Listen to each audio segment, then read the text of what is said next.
The firing of Joy Reid by MSNBC, of course it was racist. MSNBC has only ever had 4 women of color solo anchor their own shows, and they've now fired all 4 of them. They've also just fired Alex Wagner. How many protests do you expect to hear from Maddow and O'Donnell and all the rest? It stinks.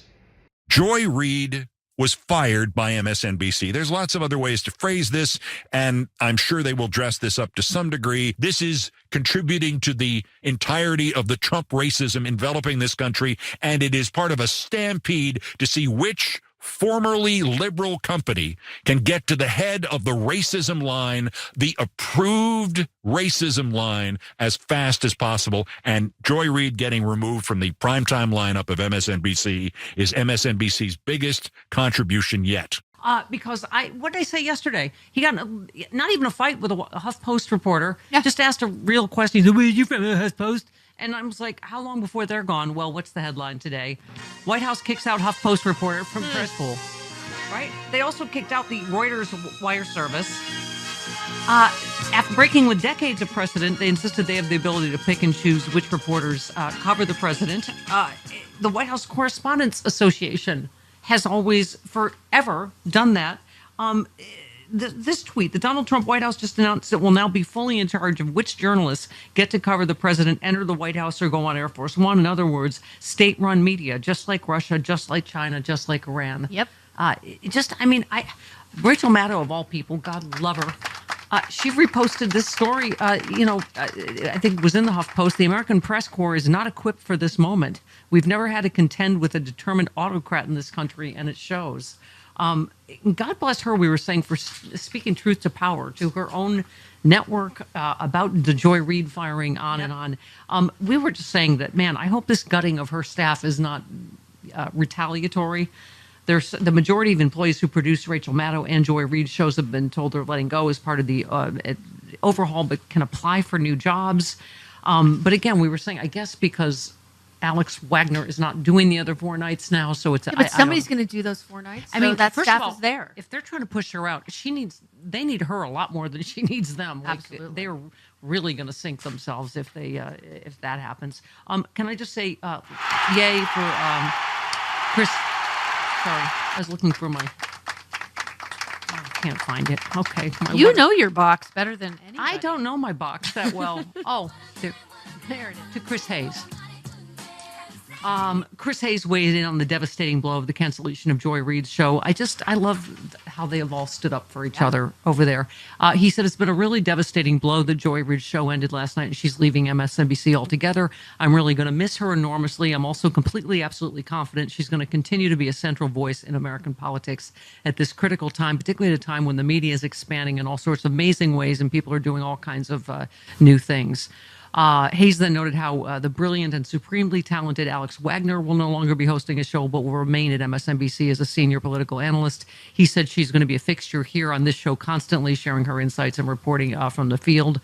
But he went on to say, I'm really going to miss Joy's voice. I'm going to miss Alex at 9. I'm going to miss my other colleagues in their positions, citing Jonathan Capehart, Ayman Mohyeldin, Katie Fang. Fang will remain as an MSNBC legal analyst. Capehart and Mohyeldin will host morning and evening editions of the weekend show. What do you call it? Washington Post. Just right?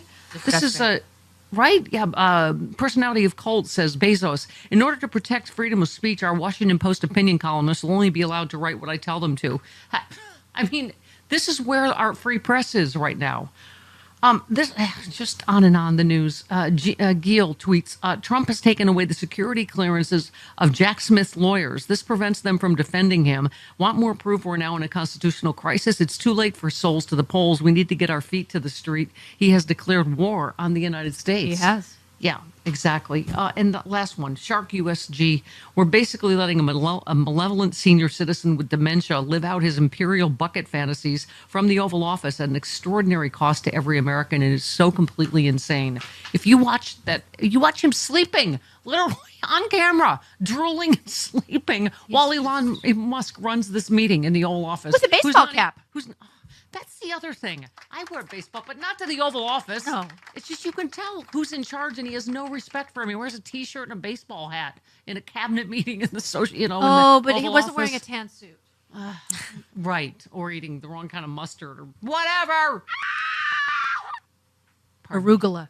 Sorry, I was trying to talk to Shay in Chicago when I hard broke myself. Hi, Shay. Oh, hi. Hi. Whoever made the AI of Trump licking Musk's feet, we need one with the obedient sycophant press licking the bottom of Trump's feet. Thank you. I agree. He's controlling the press now, and we need an AI for that. Yep, good idea. Amen. Good idea. Smartest girl in class. Nicely done. Baby Savers tweets, in the last 24 hours, Trump has decided he will sell U.S. citizenship to anyone who can pay $5 million. Yep. That Griff. means terrorists, people. Yeah, Yes. I was gonna say who Russian oligarchs. who is rich enough Right. to afford that? Maybe bad people, Right. Drug dealers. drug dealers, drug lords. Drug lords. The baby has spoken. The Out baby of the mouth knows. of babes. He has advertised MAGA merchandise from the Oval Office. Grift proudly declared he has attacked California. Posted an unhinged Trump Gaza AI video featuring a giant golden calf statue of himself. Forced budget cuts, a budget that cuts life-saving benefits to cover billionaire tax breaks. Insisted that a massive bruise on his hand was from shaking hands. This is not normal. Yeah, No. what is that about? Something's not right. Yeah, yes, I'm reporting that tomorrow to Frangela's department. Something ain't right. Yep. So do they have a department of everything ain't right? Because I feel like Pretty they're going to much. need to up that. Aaron Rupar says, ask what concessions Putin will have to make. Trump says Ukraine can forget about NATO. Oh, is that something Putin's going to? Oh, okay. He just will not ever say anything bad about Putin, No, right? of course not. Yes, he seems physically impossible. I can't even speak anymore. Why am I even All right. trying? Well, Okay. this is a talk show. You probably should. Thank you. Kent in Costa Rica. Hello, Kent. Hi, how are you? Go ahead. Go ahead. Hi, I am calling in because I'm a U.S. citizen. I live abroad and I live in Costa Rica. I'm a citizen of Costa Rica as well. What happened is Secretary of State, little Marco, showed up, made a deal with the Costa Rican president, and people that they were removing from the United States, people from China, people from India, including approximately 60-something small children, were dumped in Costa Rica. And they're here. They're the Costa Rican civil rights organizations are upset. Human rights organizations are upset about this. And these are the people that Trump says are drug dealers and murderers, et cetera, et cetera. And that is just not true. I know. It's a lie. And And thank you. it's a disgusting lie. Thank you, Kent. By the way, you know these Tate brothers? The Oh, sex yeah. traffickers? Come in here. Allegedly. Jay says, funny how they call immigrants rapists until they find out they're actually some that are actually accused of rape who happen to support Trump, and suddenly they're fighting to bring them into our country. Oh, yeah, they're coming. Okay, you know what? I feel like my professional need to pay attention to the news is battling with my attempt to keep my sanity. Is that, you know what I mean? It's like two velociraptors going at each other. Just a little. Do they ever fight each other, or do they always team up? I don't remember. They did fight each other Okay. on occasion. Okay. Hang on. But wait, there's more. Here we go. Even Fox News calling out the 78% increase in the price of eggs under Donald Trump. I expect him to rage post about that soon. In a totally unrelated story about sex criminals, Pam Bondi says she may not release the Epstein files to, quote, protect the innocent. Translation, Trump's name is all over that. Yes, it is. That's on the socials. Okay. Here, would you like some good news? I feel like I Yes. need to pepper some.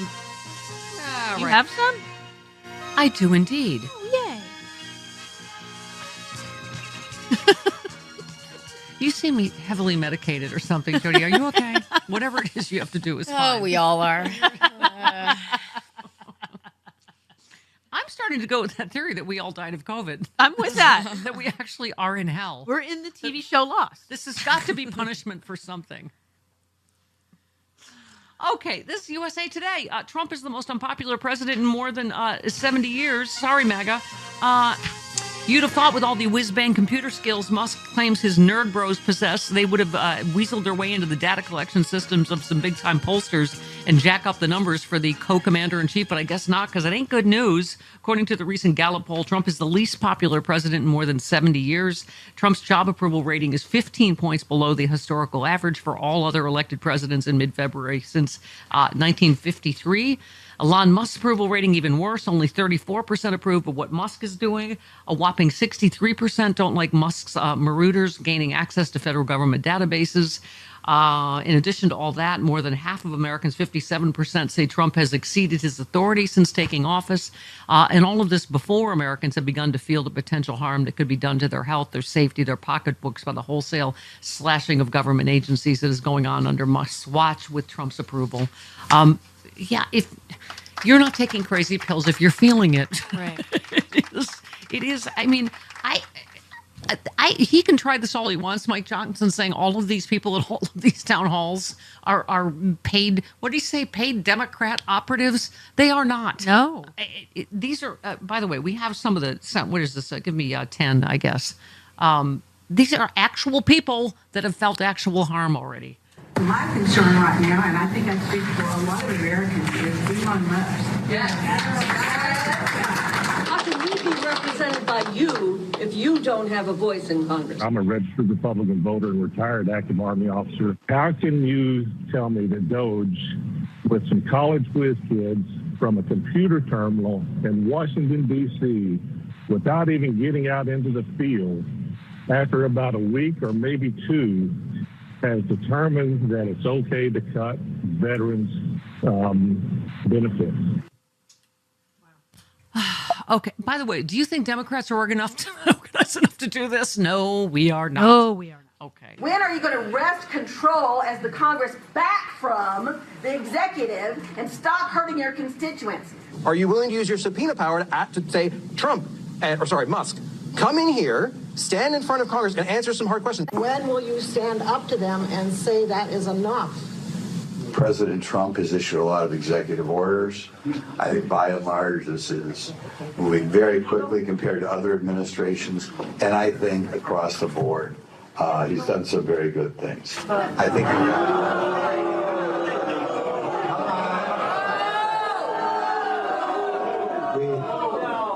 he's gotten rid of birthright citizenship.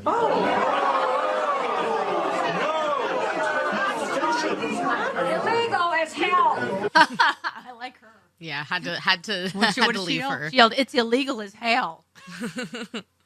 Yeah, Andy Ostry said stock market keeps tanking. Trump's polls keep tanking. Consumer confidence keeps tanking. Inflation keeps rising. Prices are skyrocketing. Chaos and incompetence continues. His cabinet hates Musk, and they call this the honeymoon period. That's the other thing. Yeah. Don't sell this crap. They're trying to, tell you that he and everything he's doing is wildly popular. Oh, hey there, it's Stephanie Miller. If you're like me and you love sharp political insight, pointy, you like it pointy and sharp, bold opinions, and a touch of humor to make sense of these crazy times, have I got some fantastic news for you. The Political Voices Network is now on Substack. This is your new go-to for the best in independent media. We're talking about my show streaming daily with episodes on demand, the fearless of journalism of Brian Karem, the brilliant side-splitting satire of John Fugelsang, the unrelenting working class advocacy of Rick Smith, and so much more. Here's the best part. Subscribing is so easy. You can join for free or go to the extra mile. Support these incredible independent voices by signing up for a full subscription starting at just $8. You'll get access to exclusive content, behind-the-scenes insights, and a chance to directly fuel fearless, unfiltered media. So what are you waiting for? Head on over to politicalvoicesnetwork.com. Hit that subscribe button and become part of the movement keeping truth alive in an era of corporate media overload. Every subscription helps, especially yours. One more time, that is politicalvoicesnetwork.com. Sign up now. Do it.